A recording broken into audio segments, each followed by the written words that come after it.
the House of Commons Standing Committee on Human Resources, Skills and Social Development, and the Status of Persons with Disabilities. Today's meeting is taking place in a hybrid format as we have Mr. Kent in the room and everyone else appearing virtually. And this is pursuant to the House Order of September 23rd, 2020. Proceedings will be made available via the House of Commons website. So you are aware the webcast will always show the person speaking rather than the entirety of the committee. To ensure an orderly meeting, I'd like to outline a few rules to follow. First, members, in this case, only members, because we don't have any witnesses today, but you may speak in the official language of your choice. Interpretation services are available. You have the choice at the bottom of your screen of either floor, English, or French. For Mr. Kent, proceed as you would when the whole committee is meeting in person in the committee room. Before speaking, please wait until I recognize you by name. If you're on the video conference, please click on the microphone icon to unmute yourself. For Mr. Kent, your microphone will be controlled as usual by the Proceedings and Verification Officer. A reminder that all comments by members should be addressed to the chair, and when you're not speaking, your mic should be on mute. So with regards to the speaking list, please use the raise hand function. And for you, Mr. Kent, if you could just signal to the clerk, he will text me and we'll get you in and we'll get it coordinated. Colleagues, we have 4 items that I hope to get to today, and we are in committee business, so the floor will be open to any items that you may wish to add, but just give you some sense of what we hope to accomplish. Ms. Kwan has given notice to the chair of a point of privilege.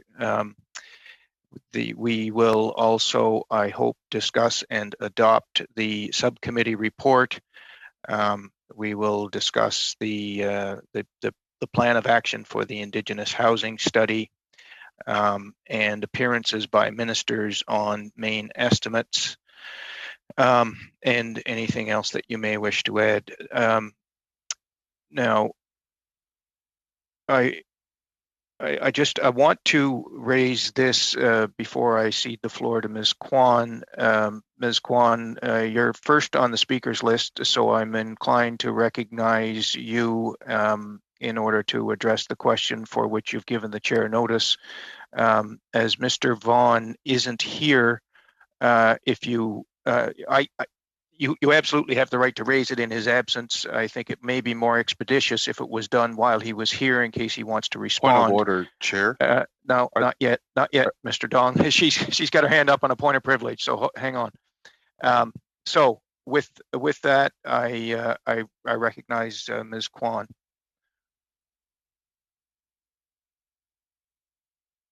Well, thank you very much, Mr. Chair. I actually see MP Vaughn actually on my screen here via video conference through the Zoom, so he would be able to hear my comments.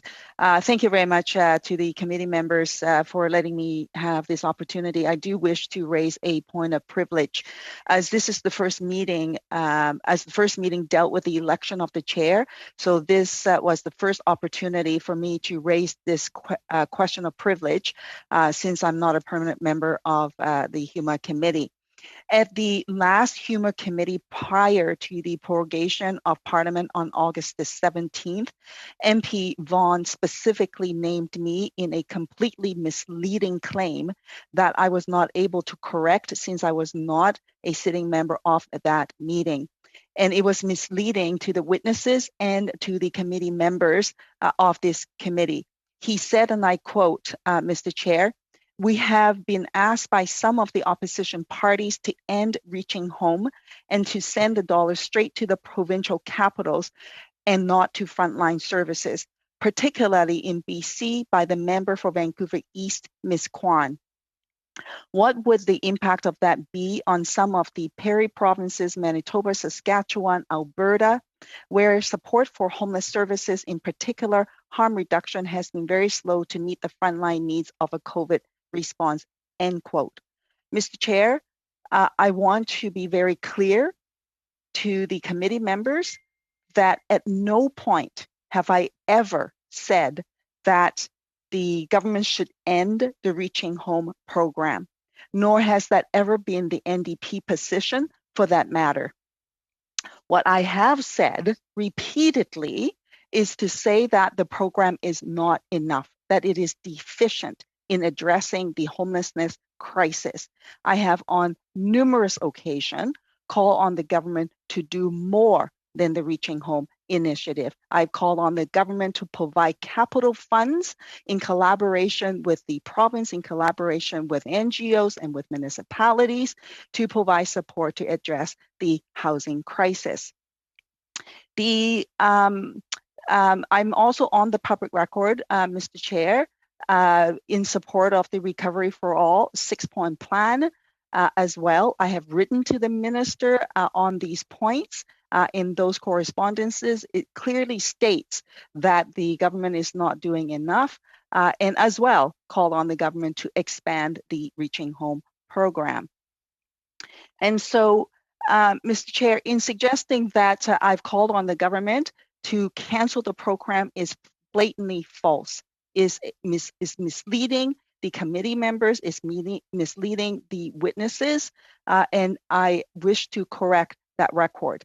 Mr. Chair, just for your information and for the committee members' information as well, I've attempted to resolve this issue, by the way. I've made 2 attempts to reach out to the minister himself to talk about the housing crisis.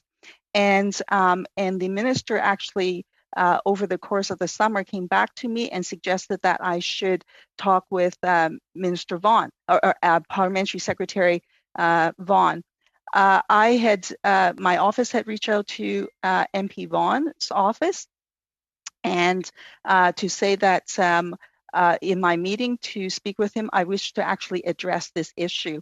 And since my office had reached out to him with respect to that, we had not had any response from him or his office to follow up. So this brings us to where we are today. I think it is absolutely essential that the record is corrected. And so, Mr. Chair, I would ask for the chair and for, through you to ensure that the witnesses who were present at that meeting receive the correct information and so that we can ensure people are not misled, Mr. Chair. Thank you, Ms. Kwan. Mr. Vaughan, please. Staff to search our databases for any contact or outreach from the honourable member's office or from her personal account to my personal account or to the office account, and I unfortunately have no record of any outreach. What I will speak to is her position that we flow the money directly to the provincial government and bypass the community entities and the community advisory boards. Monsieur le Président, il n'y a pas d'interprétation. Mr. Chairman, there's no interpretation. The interpreter would comment on the fact that we cannot hear the intervener. No, unfortunately, my office computer has collapsed and IT is on its way to figure out what happened. And I apologize. I don't have a headset with me right now. So this is the best I can do from an audio perspective. My apology. Is this, if I speak closer, does that help? De mon côté, je vais m'assurer que l'interprétation soit là. I personally want to make sure that I can hear the interpretation. It's not the interpreter's fault, but we have to make sure that your comments are well heard in French. The interpreter would point out that if you do speak, the sound is not perfect, but if you do come closer to the mic, we may be able to capture some of that. Should I continue, or is the translation not picking up my voice? Hold on 1 second, Mr. Vaughan. Mr. Clerk, is there any way? Oh, it was better when he was close to the mic. Okay. So move closer to the mic, and then we'll see if we get translation there. If you could be as concise as possible, please. I'll try to apologize. I've just, as I was saying, I have searched my database, searched my mail accounts, and have my staff searching the general account, and we have no record of any inquiry from Member Kwan's office. I have no trouble meeting with her now, today, tomorrow, any day. I think it's an important principle that parliamentary secretaries remain open to all members Parliament and take that responsibility seriously. So happy to chat afterwards to follow up. In particular, though, what I would like to take issue with is the assertion that that she does not seek to virtually end and functionally end the Reaching Home program. She has repeatedly told me that she would rather see the money diverted to provincial capitals for distribution rather than to community entities or CABs, and she questioned the effectiveness of the CABs. In fact, what she said was that she couldn't pinpoint where the dollars are being spent in which riding. Understanding, of course, that CABs and community entities don't serve riding. Monsieur le Président, rappel au règlement. Point of order, Mr. Chairman. I'm really sorry that to hear that this first meeting that there would be a point of privilege and that now we are not in a position to properly hear, given the challenge for the interpreter to hear the parliamentary secretary. Donc, je fais une suggestion. I would suggest the following. If you could speak a bit more slowly, perhaps the interpreters could capture. But I am completely losing the conversation here because of this sound issue, and I find it is unacceptable. Okay, so Mr. Vaughan, slowly and as concisely as possible, please. Okay, mon apologie. I'm not sure it's a point of privilege, first of all, but secondly, the position that I have had expressed to me by the member opposite in meetings with the minister and in other conversations is her preference for the Reaching Home program to fund provincial governments directly and to bypass and to eliminate the use of community entities and community advisory boards, because she didn't feel that they were distributing the dollars as effectively as she wanted them distributed, and she wanted to know what was landing in her riding or not. That would effectively end the program, because the program is specifically designed to fund frontline services and has done so to bypass provinces where frontline services have been cut in recent weeks, months, and years. And we think it's too important an issue to be lost in dispute. So I will not. Just a second, Mr. Vaughan. Mr. Viss. It seems like it's going into a debate. I think MP Kwan's raising an important matter, but I think we have other important committee business to get to. Is there a way that we can expedite this process? Not in any way taking away from MP Kwan's very relevant point of order. I agree with you, Mr. Viss. Please conclude, Mr. Vaughan. I agree with his point that I think we're now well into debate. No, I appreciate that. So I will make every effort to reach out directly to MP Kwan's office to continue with this conversation. And on that point, if she has reached out and we haven't responded, I do see that as a valid point of privilege. On the other issue, I agree it's debate. Any further interventions on the point of privilege, Ms. Kwan, please? Well, thank you very much, Mr. Chair. Seeing as that is my point of privilege, I'll raise 2 points in response to MP Vaughan. First off, what he suggested is simply untrue and is on the public record all over the place with respect to that. The issue with the government, I've said repeatedly, is that the support for the homeless population and those faced with the housing crisis is deficient. This is getting back and that's what I have said repeatedly over and over and over again. So I think it is very important, Mr. Chair, that the witnesses who were misled by this actually are just a second, Ms. Kwan. Go ahead, Mr. Vaughan. If my colleagues, and I agree with them, wish to end the debate, then I would need the cooperation of the member opposite. This is debate. I'm inclined to agree, Ms. Kwan. Please wrap it up. I'm ready to rule. I am happy to wrap it up. And with respect to the second point, Mr. Chair, to which MP Vaughan suggests that I have not reached out, just for his information, the coordination was actually done through the minister's office, and it was the minister's office staff who confirmed his availability, and we conveyed back to them that what we wished to discuss was, of course, the misinformation that was provided at this meeting, and then to which we had received zero response thereafter. So from here in on, going forward, Mr. Chair, it would be very important for the witnesses who were at this meeting to receive at least my comments with respect to the misleading accusations made by MP Vaughn. So I would seek for that information to be provided to the witnesses. Okay, thank you very much, Ms. Kwan and Mr. Vaughn. Because Ms. Kwan had given advance notice of her intention to raise a point of privilege, I have been provided with some background materials on which to rule on the question. Specifically, the House of Commons Procedure and Practice, 3rd edition, page 154 sets out the procedure for a chair to consider a question of privilege in committee, and it reads, should a member wish to raise a question of privilege in committee, or should some event occur in committee which appears to be a breach of privilege or contempt, the chair of the committee will recognize the member and hear the question of privilege, or in the case of some incident, suggest that the committee deal with the matter. The chair, however, has no authority to rule that a breach of privilege or contempt has occurred.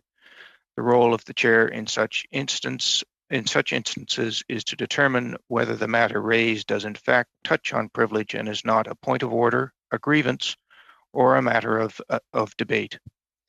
If the chair is of the opinion that the member's interjection deals with a point of order, a grievance, or a matter of debate, or that the incident is within the powers of the committee to deal with, the chair will rule accordingly, giving reasons. Ms. Kwan, I want to thank you for bringing this matter to the committee my attention. As members know, House of Commons Procedure and Practice 3rd edition is clear on questions of privilege brought before a committee. And as I indicated at page 154, it states, unlike the speaker, the chair of a committee does not have the power to censure, disorder, or decide questions of privilege. It elaborates on the chair's role as follows. The chair in such instances is to determine whether the matter raised does in fact touch on privilege and is not a point of order, a grievance, or a matter of debate. As was evident from the exchange, it is my view that this matter does not touch on parliamentary privilege, and it could very well be either a point of order, a grievance, or most likely a matter of debate. Given that, I would suggest that it is entirely within Ms. Kwan's purview to reach out to the witnesses directly to present her side of the debate. And I would like to thank the honourable member for allowing me to clarify this matter. Mr. Chair? Yes, Ms. Kwan. If I may just follow up on that, I have already reached out to the witnesses, but I do think that in the very minimum that the witnesses be presented with a official document from the committee to say that I have raised this point and dispute what MP Vaughn has said to correct the record. They should, I think, in the very minimum, receive that information as a matter for the record. Thank you, Ms. Kwan. You've made that point and I've ruled on it. Okay. Sorry, are you saying then, for my clarification, Mr. Chair, that you will not undertake to send that information to the witnesses? That's what I said. Okay, I'd like to challenge the chair on that point, please. Mr. Clerk, I understand that a motion to challenge the chair is not debatable and that I am now to ask the committee whether the, who's raising a point of order? Me, it's Anthony. Go ahead, Mr. Housefather. I understand Ms. Kwan's desire to challenge the chair, but she's not a member of the committee. Ms. Gazan is the NDP member, so I think before we get into a debate further on, if somebody needs to challenge the chair, it should come from Ms. Gazan, not Ms. Kwan. All right, so Mr. Clerk, I have two questions. Has Ms. Kwan substituted in for Ms. Gazan and therefore has the right to do this? And that's my first question. And then if the question is that her motion is in order, then I seek your advice on how we procedurally work through it. She is substituted for Ms. Gazan, and okay. the motion is non-debatable and Right. non-amendable. So the question then is, shall the ruling of the chair stand? And I take it we I require a seek a recorded vote. a recorded division, Mr. Clerk. Absolutely. So the question is, should the decision of the chair be sustained? Mr. Dong? I vote yes. Mr. Long? Yes. Mr. Housefather? Yes. Mr. Vaughn? Yes. Ms. Young? Yes. Ms. Falk? Yes. Mr. Kent? Yes. Mr. Schmale? Yes. Mr. Viss?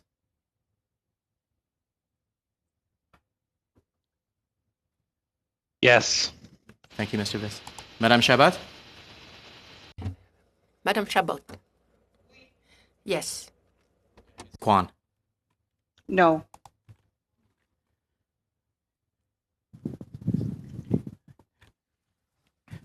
Yeas pour 10, nays contre 1.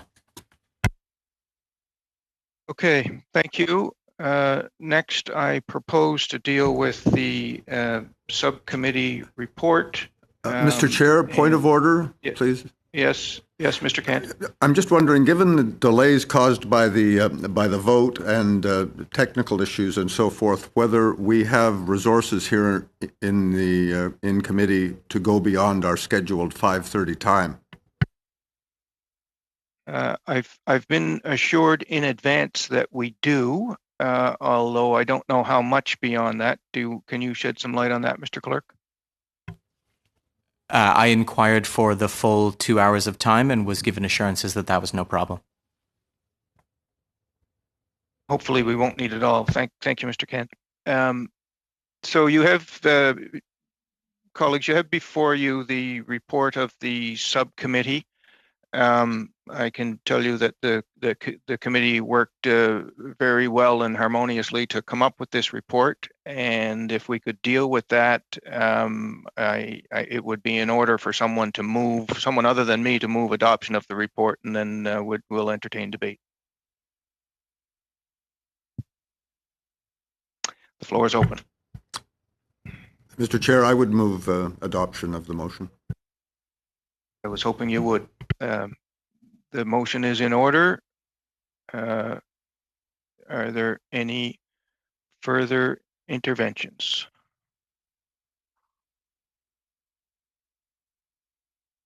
Seeing none, I guess we're ready for the vote. All those in favor of adoption of the Chair, sorry, I couldn't get my mic off. I just wanted to intervene. Yes, before go ahead, we Mr. vote. Viss. Yep. I had a very friendly conversation with Parliamentary Secretary Vaughn yesterday. I did note in the subcommittee report that my motion would be studied after the Indigenous Affairs meeting, Indigenous Housing motion. Sorry, I forget the specific name. So what I'm asking today is that if we can obtain further resources from the House of Commons to have more than one meeting per week, I am simply and reasonably asking for 1 hour of time, committee time, not even a full meeting, 1 hour of time to discuss my study at HUMA before Christmas. There was already $500 million allocated by the minister to specific projects, and another, I believe, 250 or so million in subs B. So I just want to provide some scrutiny to that in a reasonable way. But if there is the resources available, maybe I need to have an amendment to my motion, but to have one meeting before the Christmas break, a one hour meeting before the Christmas break. Thank you. Okay, Ms. Gazan, please. Thank you, Mr. Chair. I think, in speaking with the subcommittee, part of the reason why it was put after the study on employment insurance was because the program is really just rolling out in November. We'll have a lot more data in the new year, at which time we'll be able to make a clear assessment. It's hard to research how a program's going when we don't have all the information there. So I think the intention of the subcommittee was to understand the importance of your study, but to really, really do a good job at it by pushing it a little bit forward. Mr. Vaughn?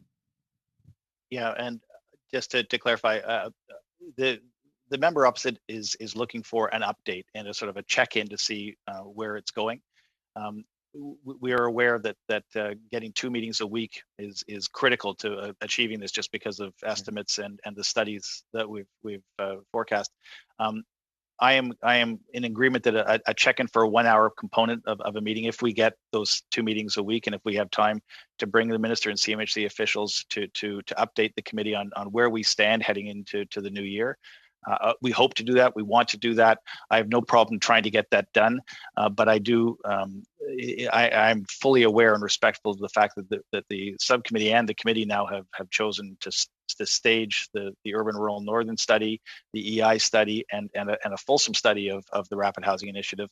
But we will make every effort, if there is time in the schedule, to bring the minister and CMHC forward to update the committee on where that program stands, how the dollars are being spent, who's being supported. We think that's consistent with the will of the committee, I hope.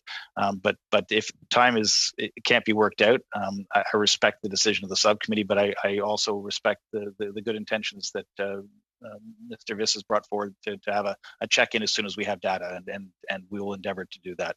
So I can come back to the committee with when we have that, and I certainly can come back to the committee and bring the minister if an hour can be made available in a very tight schedule. But it's the real enemy here is the schedule, not our intent to honor his request. Thank you, Mr. Vaughn, and thank you for retrieving a headset. You're welcome. Madame Chabot, s'il vous plaît. Thank you. First of all, I would like to tell you that we spoke about it at the subcommittee meeting, and after the break, we should be able to have 2 meetings per week. It will be necessary to do that because of our workload.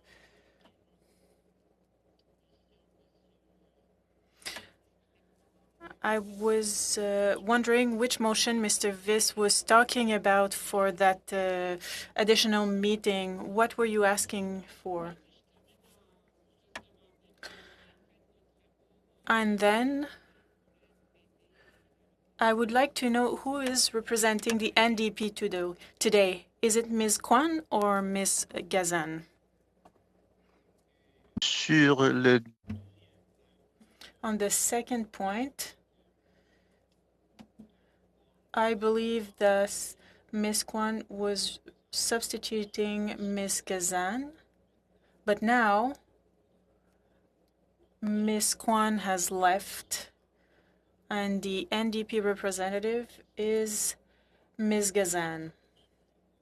Is that right, Mr. Clerk? Yes, that's right. Sorry, just a point of clarification. I believe my motion came before the EI study. And secondly, to MP Gazan's point, in terms of the data available, it's in the estimates, subs B. There's $253 million, and the government announced 500. That's already 3/4 of the allocated $1 billion. The data's there. Now is the time to provide scrutiny. And I want to thank MP Vaughn for agreeing to having, at least from the Liberal bench, a 1 hour update from officials on the progress related to this important project. If we go to 2 meetings a week before the Christmas break, I'm asking for 1 hour. I think it's very reasonable. And I also support the work we're doing on Indigenous housing as well. But I really am I believe strongly in this program, and I want to see that hour so we can set a good foundation to go into the new year. Thank you so much. Mr. Viz, Ms. Gazan, please. Thank you, Mr. Chair, and I'd like to thank my colleague MP Viss for his comments. I am in support of the committee. I just wanted to clarify the intent behind the decisions that were made in the subcommittee. But I am open as well to and certainly support 1 hour. All right. Mr. Casey, Mr. Kent would like to speak. Yes, Mr. Kent, please go ahead. Well, and just very briefly, and I appreciate the collegial acceptance of Mr. Viss's hour. I'm just wondering if we have any greater information, any more information now on when we will get to 2 committee meetings a week. So it's my understanding that we will get to 2 committees a week after the break week. So the week of the 16th of November, although we still do not have a schedule to indicate what days or what times. But this is the information that I have been provided. I invite the clerk, if he has anything more illuminating than that, to chime in. I don't, I'm afraid. Okay, so that's the information I have, is that it will be the week of November 16th with a schedule to be provided. Mr. Viss, please. Well, then, subject to that information, can I raise a friendly amendment to the subcommittee report, if that's so permissible with this committee, that we honor 1 hour of study for the Rapid Housing Initiative before the Christmas break, subject to the committee moving to 2 meetings per week after November 16th. Thank you, Mr. Chair. All right, that amendment appears to be in order. I guess in order for it to be considered friendly, I guess we'd have to go to Mr. Kent as the mover. Yes, I would certainly accept that amendment, Mr. Chair. Very good. And I believe we have consensus on this, but do we have consensus for this to be amended to the motion to accept the subcommittee report?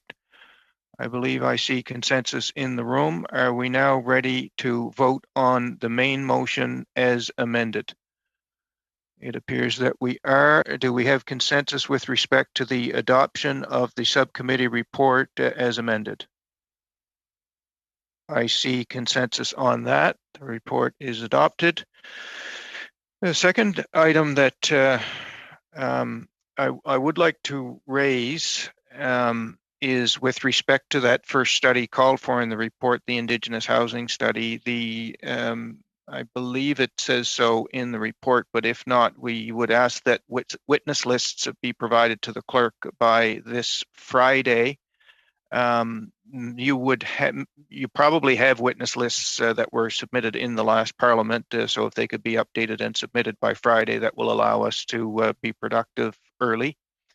And the analysts can also provide a suggested witness list if that is the will of the group. And they are also in a position to provide a draft work plan, organize witnesses thematically, and any other suggestions that the committee has. The suggestion that we have from analysts is that we would start with departmental officials from ESDC, Canada Mortgage and Housing, Crown Indigenous Relations, and Indigenous Services. It would be normal for us to allow for the submission of written briefs, and perhaps we could indicate or we could have a discussion around a deadline for those briefs. The standard deadline is by the last meeting of the study, and the limit is typically 1,500 to 2,000 words. The parliamentary budget officer has offered to submit a document outlining the scope of their analysis for our consideration. And it appears with the technical limitations, with the fact that we're going to be inviting ministers on mains, that tabling before the Christmas break is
the break week at all virtually, or are we just meeting while Parliament is in session?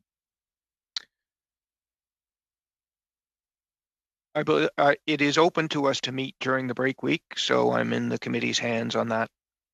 If it's possible during the break week, if we have results to share with the committee, would it be possible to have a 1 hour meeting during the break week to update the committee on reach and the rapid housing initiative? That way we don't disrupt the work of the committee. I am as focused on the urban but if that's possible, would it be possible to convene a very quick meeting during the break week to facilitate that 1 hour update so we don't interrupt regular business? To me, that sounds eminently reasonable. So let me get back to the chair as soon as we have data, and that way we can accommodate the meeting if it's possible. I recognize that it's not always possible with complex and busy schedules, but just in the spirit of trying to find that special hour to provide that update. Chair, I just have Ms. Falk, yes, okay, please. thank you. Just to that point, to MP Vaughn, if that date can be solidified as soon as possible, it is a break week, and some of us do live in rural ridings and need to get to, and not all of us too are in the thick of the second wave. So I especially have the responsibility to get to the other parts of my riding. So if that date can, time and date could be solidified ASAP, I would greatly appreciate that. Thank you. Eminently reasonable. Okay. All right. Is there any further discussion with respect to the proceeding with the Indigenous housing study? No further interventions on that point. Okay. So the next thing that I'd like to inform the committee of is with respect to mains, Ministers Qualtrough and Hassan have been invited and have indicated their availability to appear before the committee on November 4th.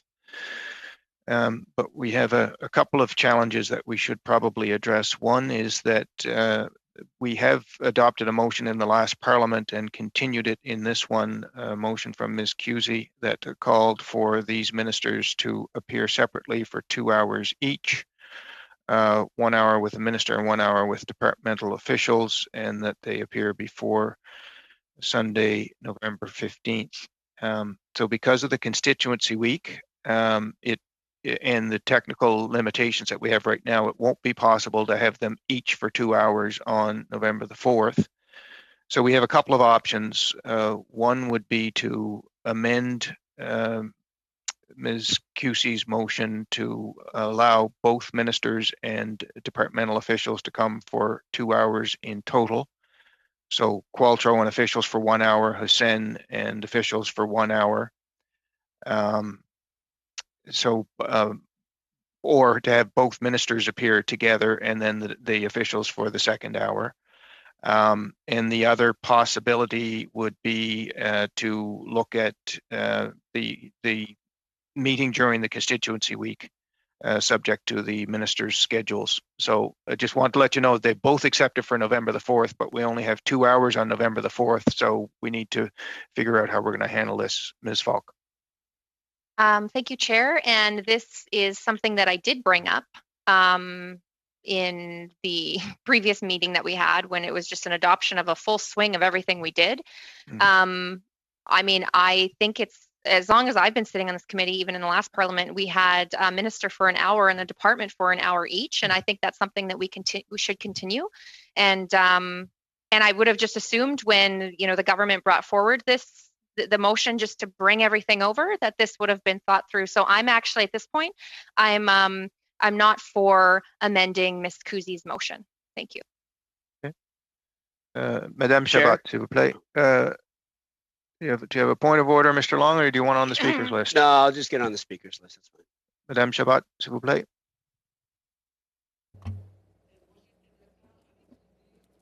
I agree with the idea that we could meet the ministers on November 4th, Minister Qualtrough and Minister Hussein. I understand that a motion was tabled and adopted, but I believe that we could accept the option that you have presented to us, Mr. Chair. Monsieur Hausfather. Merci, Monsieur le Président. Thank you, Mr. Chair. I will not speak for too long. I think we should amend the motion, Ms. Kuzi's motion, and we should say that Minister Qualtrough and Minister Hussein will be there for 1 hour before November 15th. It will be on November 4th, actually. That's my proposal. Thank you very much. So we now have a motion on the floor. Mr. Chair, Mr. Kent, I understand you've missed a text asking my intervention, but I'd just like to make the point that, I don't believe, or I wouldn't support an amendment to Ms. Kuzi's motion. I think that we should follow the practice of 1 hour with the single minister and an hour with his officials. So 2 meetings, and if we can find another 2-hour slot during the break week, November 4th, or whenever, I would support that. Thank you, Mr. Kent. Any further discussion? Ms. Falk, please. Thank you, Chair. And I just want to add to that too, you know, just being in the middle of an unprecedented pandemic, there's been a lot of programs that have been established and rolled out. And I think it would actually do a disservice to not only Canadians, but to the ministers to only have them for an hour together. I mean, that's really cutting it down. And I'm pretty adamant on having an hour for each minister and an hour for each department, just because there are so many programs and questions that we all have. Thank you. Thank you, Mr. Housefather, please. Thank you, Mr. Chairman. I just, in case there was a translation issue, when I put forward the motion, I did say that each minister would be given a separate hour. It wasn't to bring both of the ministers together. It was to bring Minister Hussein together with his department for an hour and Minister Qualtrough together with her department for an hour. At this point, we have no assurances that during the break week, there will be a technical ability to bring in another 2 hours. So for the moment, I think it would only be prudent to agree to this. And then if there is further time that's allocated that we're able to get during the break week, and there's a desire to bring in the department officials alone that week for the departments, I'm totally open to that. But I don't want us to be in breach of a motion that's adopted because we're technically incapable, based on House of Commons resources, to fulfill what's in the motion. Thank you, Mr. Chairman. Mr. Housefather, Mr. Viss. Mr. Chair, I was just at the last meeting, the Liberal members moved that we adopt all of the previous motions of this committee to expedite our work. And now when that motion doesn't suit the minister's interest, they're trying to amend our motion again. We have a responsibility as parliamentarians to understand how government is spending money. Never before in the history of Canada has government spent so much in such a short period of time. And we have to get to the bottom of how money is being spent. People have lost their jobs. They're desperate. We're not asking for a lot. We're asking for 2 ministers, 2 sets of officials. We can make it happen. If Parliament, if all of the parties can come together and only have a few hours of debate to dispense of hundreds of billions of dollars, the least we can do is have some short meetings and to have some proper questioning. That is eminently reasonable, and I will not vote in favor of any motion that takes away from our capacity to understand, even in the little ways we can, how money is being spent. We need to get to the bottom. Point of order, Chair. Yes, Mr. Dong. I think I have my volume pretty modest, and excuse me, Mr. Dong. I am speaking about a very important matter. If you need to adjust your amendment, your volume on your technical device, that's not a point of order. I have the floor, Mr. Viz, and I'm. Well, you interrupted my speech. If you don't want to go to the bottom of the billions of dollars that have been spent, please. With a point of order. I ceded the floor to him with a point of order. And thank you, Chair. Sorry. Just considering the interpreter, they listen carefully and very closely to their earpiece. I would suggest that if members of this committee can speak with a pretty level tone to help the health and safety of our precious translators. Thank you. Thank you, Mr. Dong. Fair point, but look, Mr. Viss is worked up about this subject, and he's welcome to express himself, but please be considerate of the interpreters. Go ahead, Mr. Viss. I'm not worked up, Mr. Chair. I would challenge that assertion. I think every member of Parliament should be worked up about all the money that's been spent and money that I voted for. But now, as a parliamentarian, we have that responsibility to scrutinize how that money is being spent, and we need those ministers to appear because we're trying to do this in good faith together. We cannot amend those motions. We have a right. We agreed to it as a committee, and we got to stick to our guns and do the work we were elected to do. And if some members don't want to do that, they can have someone else sub in. But I want to know how money is being spent. I want to spend time on the estimates. I want to know what department officials are doing. That's why we're here. We can't take away from that more than we already have. Thank you. Thank you, Mr. Viss. Point of order, Chair. Yes, point of Ms. order. Kazan, yes. Yeah. So, thank you to my honourable colleague MP Viss for his comments. I do think I certainly am a very flamboyant person at times myself, but I do feel that in this committee, that respectful conduct. I didn't come here to listen to people screaming in a headphone. I think that it's very clear with interpreters and the kind of ear problems they're having. This is an issue, particularly right now. And I just ask that we can have respectful discussions, make our positions really clear. I certainly will do that as well. So I just, point of order. Thank you. Thank you, Ms. Kazan. Ms. Falk, please. Thank you, Chair. Something that myself, but also my constituents are getting really sick and tired of, so I'm speaking on behalf of the Member of Parliament for Battleford, Lloydminster in Saskatchewan, is they want government to work together. And honestly, if the ministers can't make this a priority, this is one of the most important committees, I would argue. We have everything from babies to seniors, from families to labor to everything in between. Everything that goes through our committee tangibly touches a Canadian at some point in their life. And if the ministers cannot make it a priority to come to our committee and give us the respect to do what we've been elected to do, which is to ask questions and to hold the government to account, this is a new all-time low.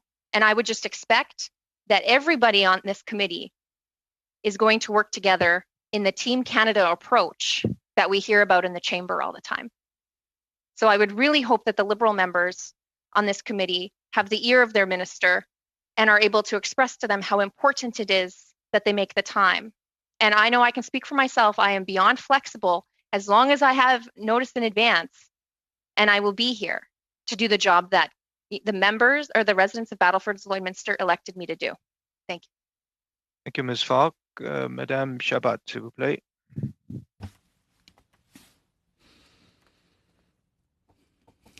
Okay. Well, that tone, our Conservative colleagues, well, at least it woke us up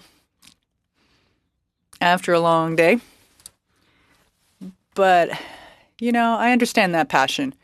But I wanted to express my own opinion. I understand all of these considerations, the idea of having the ministers before us, the employment minister, the seniors minister. We know this will particularly affect, and for these two departments for sure, we know that this crisis that's been going on since the month of March, we know to what extent they've been working on these issues. For me, I view things differently. The idea of us hearing from them soon, in other words, on November 4th, 1 hour each, so we can ask questions. I get it. That for me, that's not an end in and of itself. There are other questions, given the motions we have ahead of us or before us. We can continue the discussion. I am of the view that it would be good to have them earlier rather than later, and the option to have them 1 hour for that 1 hour, I think that would be good, and I will support. Can I say, Mr. Housewine? Yeah, so I will support that motion. I can say that in a committee. Thank you. I'm in agreement. When I was speaking earlier, if my voice was too elevated for the translation, I apologize because I want Madame Chabot especially to be able to hear what I'm saying. Madame Chabot, si j'ai fait trop de bruit. If I made too much noise, Madame Chabot, and it was difficult for you to hear, I apologize. I want you to hear everything I say during the committee. And I'm sorry for that, about that. That was not my intention.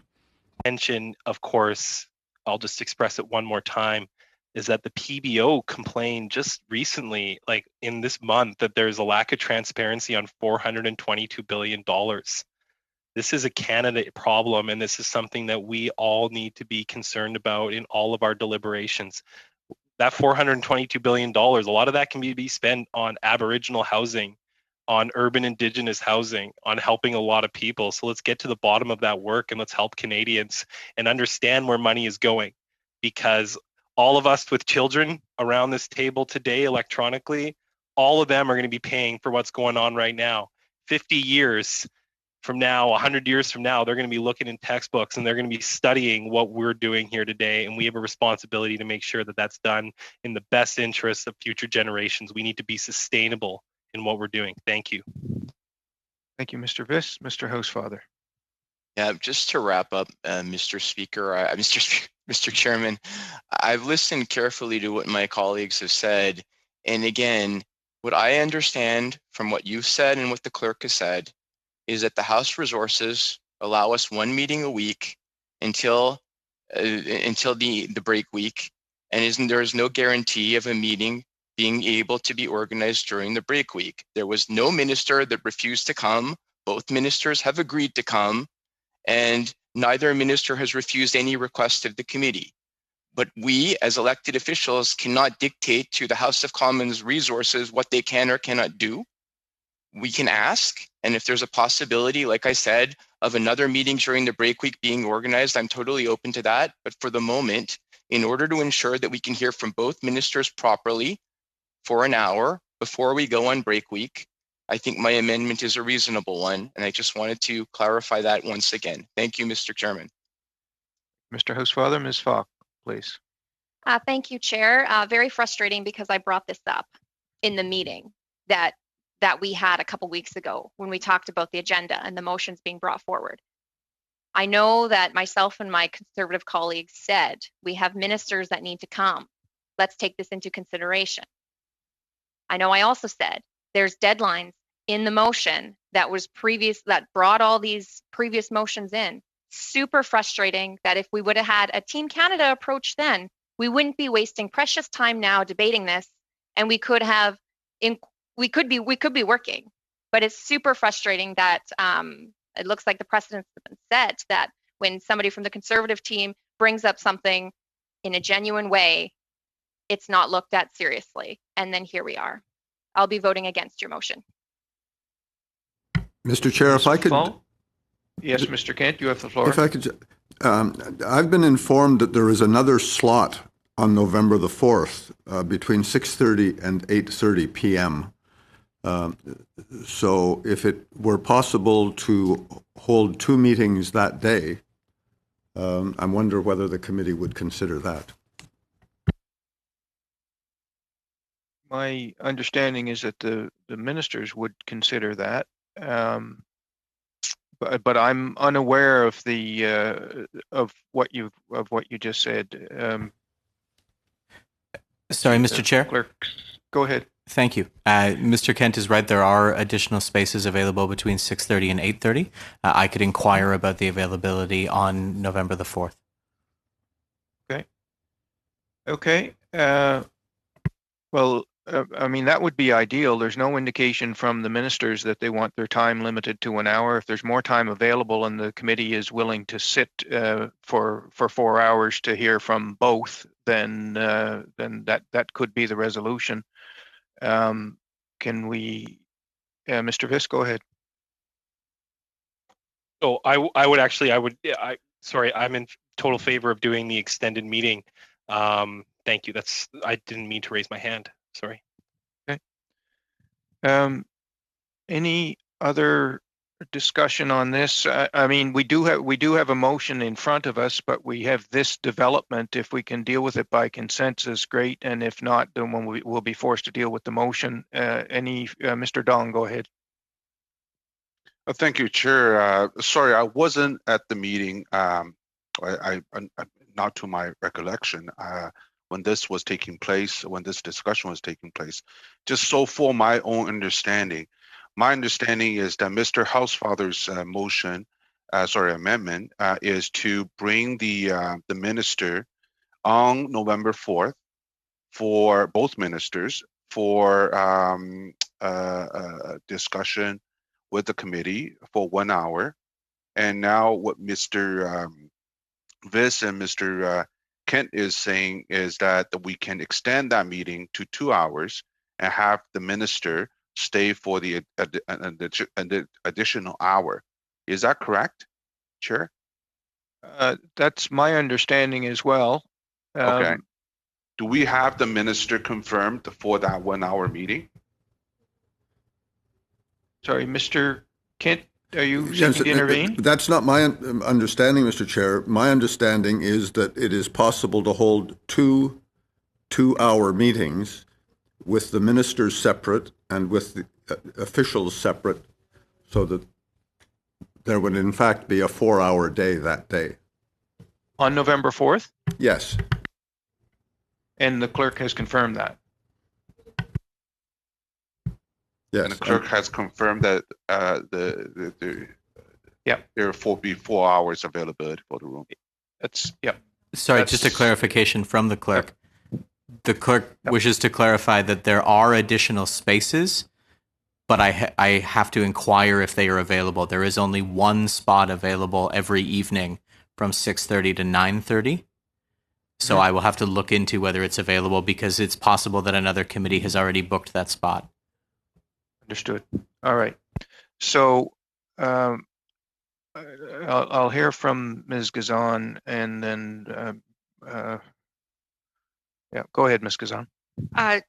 Just very quickly, I think in terms of keeping peace and order in this committee, I think I would support that motion of an extended meeting if it's not going to infringe on other really critical studies we need to complete in this committee, knowing that this is also very important. I say that because this is a real opportunity for us to facilitate research that will help Canadians. So I think both are equally important.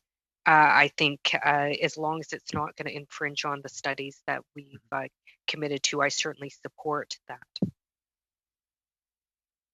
Thank you. Mr. Housefather. Yeah, sorry, Mr. Chairman. My goal here was not to not listen to my colleagues. My goal here was to try to find a temporary solution for the situation that I understood we were faced with.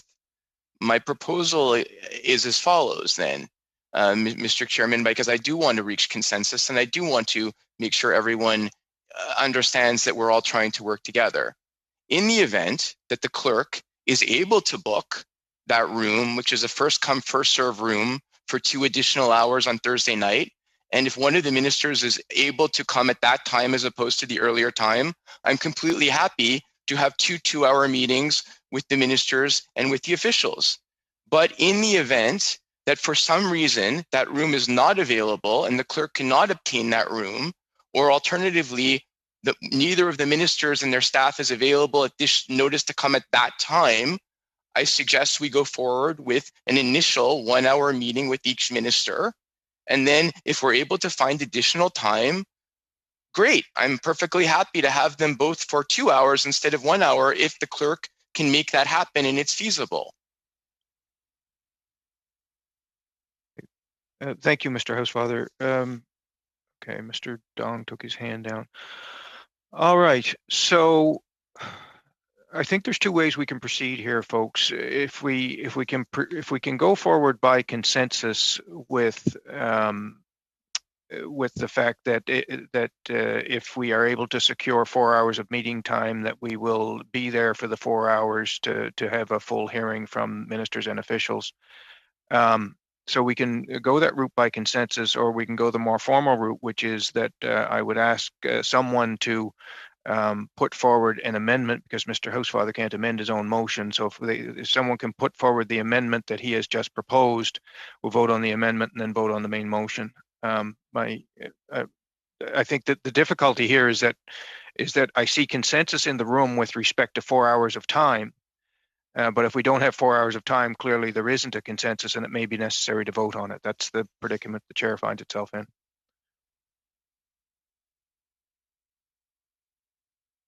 Ms. Falk, please. When will we find out if there is space available? I would expect that if the clerk hasn't already asked for that time, that he's going to do so very, very soon. How long it takes him to get back to us, I'm not sure. Can you help us with that, Mr. Clerk? I can. I just hit send on the email. Okay, the request is in.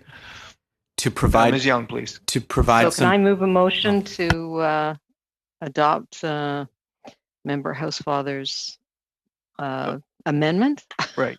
Okay. Yes. So I believe then that what we have is an amendment to Mr. Housefather's motion, which is that if additional time is available on November the 4th, that each minister appear for 1 hour plus 1 hour with officials for a total of 4 hours. So that's the amendment. Is there, Ms. Falk, please? Okay. Is there any discussion on the amendment? Any further discussion? Mr. Kent. Yes, Chair, and I understand the conundrum that you face, but I think on principle, I would vote against the amendment to that motion in anticipation. It's unacceptable. I think we should pursue and do our best to ensure that we can get 2 separate 2-hour meetings, ministers and their officials. Okay, thank you, Mr. Kent. Any further discussion on the amendment? Are we ready for the question? I believe we should probably go with a recorded vote on this. It doesn't appear that we have consensus in the room, Mr. Clerk. So to be clear, what we're voting on now is an amendment to Mr. Housefather's motion, which to the effect that if time is available on November the 4th, that the ministers appear for 1 hour each, along with 1 hour with their along with 1 hour with departmental officials for a total of 4 hours. That's the amendment. Go ahead, Mr. Clerk.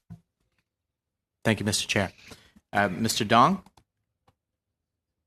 I vote in favor of that amendment. Mr. Long? In favor? Mr. Housefather. In favor. Mr. Vaughn. In favor. Ms. Young. In favor? Ms. Falk. No. Mr. Kent. No. Mr. Schmale. I vote against. Mr. Viss. I vote against. Madame Shabat. Mrs. Shabat? 4. In favor? I vote for.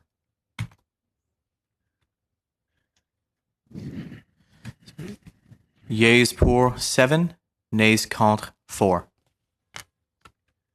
Thank you, Mr. Clerk. Now on the main motion. So as you will recall, the main motion is that the ministers appear with their officials for 1 hour each. And to be clear, for context, this would be the case if we only had 2 hours available to us. So is there any further debate on the main motion? Again, Mr. Chair, I respectfully suggest that this motion is a slippery slope, which sort of defies, full scrutiny and accountability for, again, as my colleagues have said, for an historic expenditure over these past 7 months. Thank you, Mr. Kent. Ms. Gazan? I just want to be clear here. My understanding is we're both trying to achieve the same thing, which is 2 hours with the ministers, like 1 hour each, and 1 hour each with the staff. So in both cases, it accounts for 4 hours in total. The issue is around the room space, and there is only one room. Am I clear, or maybe I'm missing something here? I'm asking. Yeah. Really, I'm asking if I'm clear on this. This is what my understanding is. So we've just adopted a motion. We've just adopted an amendment which indicates that if 4 hours is available, a full 4 hours will be used. And now we're voting on the main motion, which basically deals with the situation. If 4 hours aren't available, that we are agreeing to proceed with 1 hour each. So if we have 2 hours, we're now voting on whether, if we're limited to 2 hours, whether that is the manner in which we're going to proceed, that we're going to deal with what we have. Mr. Dong, please. Thank you, Chair, and through you to my conservative colleagues. I know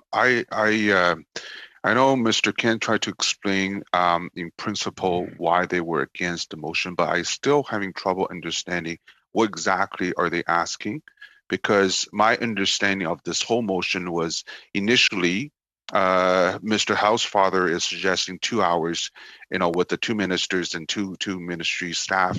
And now the amendment was to increase it to 4 hours to be done in the same day, depending on the availability of the committee room. I thought that was what my conservative colleagues were asking, but they vote against it. So I don't understand what are they looking for. So if they through you to my colleagues, if they can explain, that'd be great. Thanks. Okay. Madame Shabat.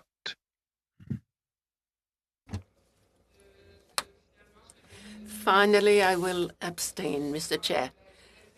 I wanted to say that in voting this amendment, the objective is to do everything we can to have 2 hours with each minister. I think everybody wants that, the Conservatives as well. But at the same time, if this is not possible, I think that we would still be able to get the ministers as soon as possible. And we've already voted on the amendment. Okay, I have Ms. Falk, Mr. Viss, and Mr. Kent in that order. Ms. Falk, please. Thank you, Chair. Just through you, Mr. Chair, to MP Dong, I think the first meeting that he wasn't here for that he said, back previously before the Liberals decided to prorogue Parliament and clear the slate of everything, government bills and committee business, Ms. Kuzi, who was part of the committee before, had brought forward a motion to have each minister appear. So there's 4 ministers with this committee appear for 2 hours. So a minister for 2 hours and or an hour, and their department for 1 hour each. What Mr. Housefather is suggesting is that we have 2 ministers come in the 1 hour time block, which actually gives less questions to the opposition and to government, and less rounds per each department and minister to ask questions. So during that committee meeting that we had, I had brought this up because the Liberals brought forward a motion to just transfer all the motions that were on the table previously to this one, even though there were time restraints and deadlines on those motions. I did bring it up that we need to take this into consideration before we just bring everything over. So on principle, I am voting against these emotions or this motion, because we shouldn't have to amend something when it was already brought up. The problem was already suggested back then. So on principle, I'm voting against this because it was brought up a few weeks ago. Okay, thank you, Ms. Falk. Mr. Kent, please. Thank you, Chair. Yes, I mean, basically, what we're arguing for, and as I look around this committee room, there are a lot of people. I understand the pressures on parliamentary resources and the human beings who actually make those resources work, and I appreciate that deeply. But we are standing on the principle that it's not either or. We are standing on the principle that we should have the standard practice of 1 hour with a single minister responsible for billions of dollars of expenditure, and the officials from that department to answer the rounds of questions which are normally afforded to committees. Thank you, Mr. Kent. Mr. Long. Mr. Chair, look, I just want to be clear again. I don't see where the motion impacts any ministerial time. Yes, there may be an issue with departments that we can make up at a later point, but if you just look at the motion, I don't see where the ministerial time is impacted unless I'm missing something. Okay. Thank you. Mr. Housefather? Yes, Mr. Chairman, thank you. I want to again reiterate that nobody a couple of weeks ago could have known the limitation on resources to the point that they seem to be right now. I would not have presumed we would be at 1 meeting a week still, and I would not have presumed that the resources would not allow the committee to have had more meetings. But this seems to be outside of the control of the politicians and the members of the committee, what the resources of the House are. I agree that ideally we have 4 hours, 2 hours, one with the minister and one with the officials, and then one with another minister and one with the other officials. All of my motion says is that in the event that we're unable to get that, we are going to hear from each minister from 1 hour. It does not mean that at a future date we can't bring their officials in for an hour each also. But we're just trying to say that with 2 hours of resources, I would rather hear from both ministers than from only one minister before we leave for break week. And that's it. I don't understand how this has become politicized, or how accusations against Liberals are being made in the way they're being made. I find it quite unfortunate when we're supposed to be collegial at committee, and I think most of us are pretty collegial. I found that really the tone and the way that it's being used quite offensive. Thank you, Mr. Chairman. Thank you, Mr. Housefather. Ms. Falk. Thank you, Chair. And through you to Member Housefather, I'll apologize if I have offended him or he's offended by my tone or my frustration. I know how hard it is to get ministers here. This is a frustration that I've experienced since I was first elected, and that is part of being opposition. I get that. But when we're fighting tooth and nail just to get the minimum of what we can, it's very disheartening when motions are moved to limit the time that we already have. So I'm sorry, through you, Chair, to the member for offending him. Again, I'm just doing what I was elected to do to keep the government to account. And I would like maximum time as possible, that the precedent that has been set, which is an hour with a minister and an hour with their department for each of the 4 ministers. Thank you. Thank you, Ms. Falk. Mr. Housefather? Oh, thank you. I just wanted to thank Ms. Falk. And again, it's not personal. I mean, again, I like Ms. Falk. It just a question. If we can all just try to stop talking about our parties and the other parties, let's try to work together. And I think what we're trying to do right now is just do what's achievable in the short term. And that's all that I wanted to do, and be practical. Thank you, Mr. Chair. I'm sorry to hog so much time. Are there any further interventions on this motion? Any further debate? Seeing none, I believe we're ready for the question. I would ask Mr. Clerk for you to conduct a recorded division on this motion. Sorry, point of order, Chair. Go ahead, Mr. Dahl. Can you read out the questions, please? Can you read out the question? Can I ask Mr. Housefather to read out his motion? Yes, Mr. Chairman. Basically, the original motion was already amended, as you have heard, by Ms. Young's amendment, that if it is possible to have 2 2-hour blocks on November the 4th, we will hear from each minister with their officials. First hour, the minister and the officials, and the second hour, the officials. And my original motion is, in the event it is not possible to get 4 hours, and we only have 2 hours with the ministers, that we hear from Minister Hussein for 1 hour, and we hear from Minister Qualtrough for 1 hour. And that is what the motion is, that if we can't get 4 hours, that we do it in 2, with each minister getting 1 hour. Thank you, Mr. Chair. Ms. Falk, please. Sorry, I have a question, and I know you've called the question, but if this motion fails, we still have the ministers coming. Like our motion that is on that we have is that the ministers will come for 2 hours and their department before November 15th. So if this is voted down, we still have the ministers coming to committee for 2 hours. That's correct. Okay. If this motion is defeated, Ms. Cusey's motion stands, and that's what it says. Okay, thank you. Okay, over to you, Mr. Clerk, to conduct a recorded division on this amended motion. Thank you, Mr. Chair. Mr. Dong? I vote yes. Mr. Long? Je vote pour le. I am for the motion. Mr. Housefather? Je vote oui. Yes. Mr. Vaughn? I vote for the motion. Ms. Young? I vote for the motion. Ms. Falk? No. Mr. Kent? No. Mr. Schmale? I vote against the motion. Mr. Viss? I vote against the motion.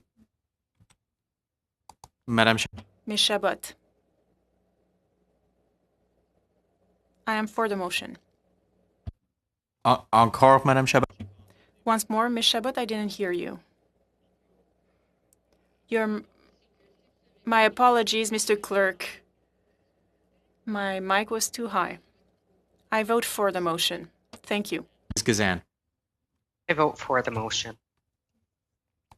It's yeas pour 7, nays contre 4.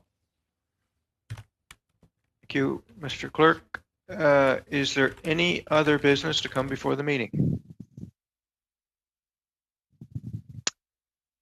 Seeing none, I would entertain a motion for adjournment. Do we have consensus that we adjourn? I believe we do. Thank you very much, colleagues. Have a wonderful evening, and we'll see you soon. We're adjourned. Thank you, Mr. Chair.